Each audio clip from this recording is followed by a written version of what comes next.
में पढ़ेंगे।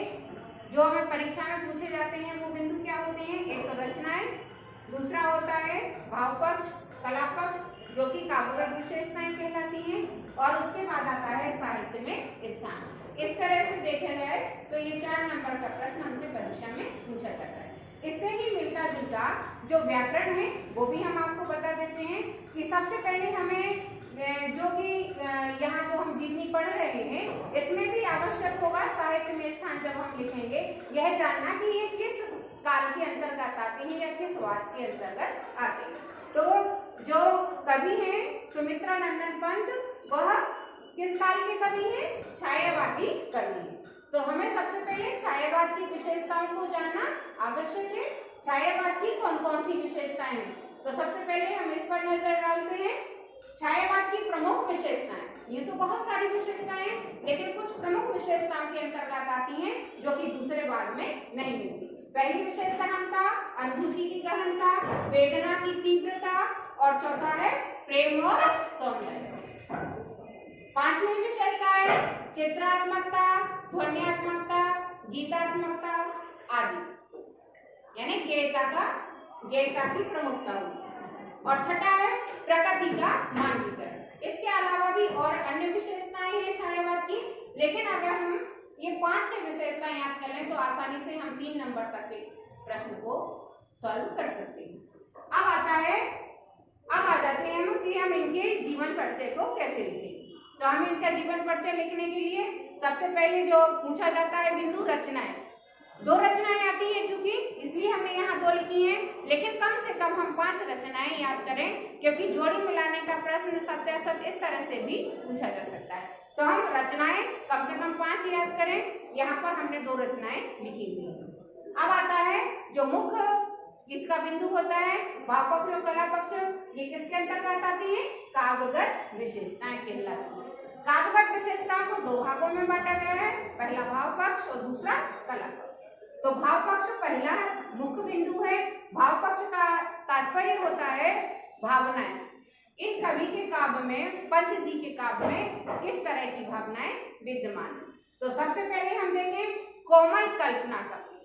जैसा कि हमने छायावाद के जो प्रमुख स्तंभ कहे जाते हैं सुमित्रा नंदन पंत जी, इनमें कल्पना की प्रधानता है, यानी वाद में ही जो जिस काल का होगा, जिस वाद का होगा उसमें निश्चित है वैसी विशेषताएं विद्यमान होगी। तो इनके काव्य में कौन सी विशेषताएं पाई गई हैं? पहला है कोमल कल्पना का, दूसरा क्या है? वेदना की तीव्रता। कौन सी विशेषता है दूसरी भाव पक्ष की? वेदना की तीव्रता। तीसरा है प्रगतिवादी विचारधारा। प्रगतिवादी विचारधारा क्या कहलाती है? जहां गरीबों के प्रति सहानुभूति व्यक्त की जाती है, वो क्या कहलाता है?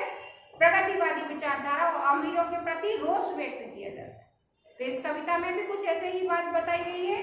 आगे आता है प्रेम और सौंदर्य। ये भी पंत जी की कविता में मिलता है, जहां प्रकृति का चित्रण हुआ है वहां प्रेम और सौंदर्य दोनों भावनाओं का भी यहाँ पर कवि ने व्यक्त किया है।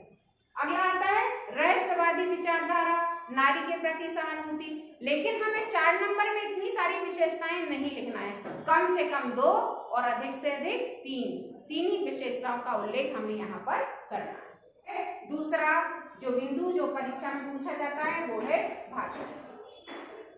कला पक्ष, और कला पक्ष के अंतर्गत क्या आता है? पहला पॉइंट भाषा। तो कवि पंत जी की भाषा हमने कुछ मुख्य बिंदु लिखे हैं यहाँ पर। कैसी है? कोमल है, सरस है और खड़ी बोली का प्रयोग किया है। हम कोमल कांत पदावली का प्रयोग किया है, सरस है, कोमल है, ये तो लिखते हैं, लेकिन भाषा कौन सी है ये हम नहीं लिखते। तो कौन सी भाषा है? खड़ी बोली का प्रयोग। भाषा की क्या विशेषता है? कि भाषा में चित्रात्मकता है। जब हम मेरा की कविता पढ़ते हैं तो एक गरीब किसान का चित्र हमारी आंखों के सामने प्रस्तुत हो जाता है। तो चित्रात्मकता है, प्रतीकात्मकता है, यानी नए नए प्रतीकों का प्रयोग किया है, भावों के अनुरूप है, व्यक्त करने में सक्षम है, आसानी से भाव हमें समझ में आते हैं। लालित्य है यानी सौंदर्य है, लाक्षणिकता यानी होता है विशेष अर्थ की अभिव्यक्ति। दूसरा कला पक्ष के अंदर दूसरा बिंदु आता है छंद और अलंकार युक्त। इसमें हम रस का नाम लिख सकते हैं लेकिन रस की हेडिंग नहीं डालते, यह सबको पता है। तो इसमें आतुकांत और तुकांत छंदों का प्रयोग। तुकबंदी भी है, और कई छंद ऐसे हैं जिसमें तुक का अभाव है। जिनमें तुकबंदी है उनको गाया जा सकता है, गेता है यानी छंदों में लय है, वहां गाया जा सकता है। और कुछ पद कैसे आतुकांत लिखे। अगला अलंकार कौन कौन से हैं? तो यहाँ पर उपमा, रूपक, अन्योक्ति, मानवीकरण, अनुप्रास, पुनरुक्ति प्रकाश आदि अलंकारों का प्रयोग कवि ने बहुत ही सुंदर ढंग से किया। अब आता है साहित्य में स्थान।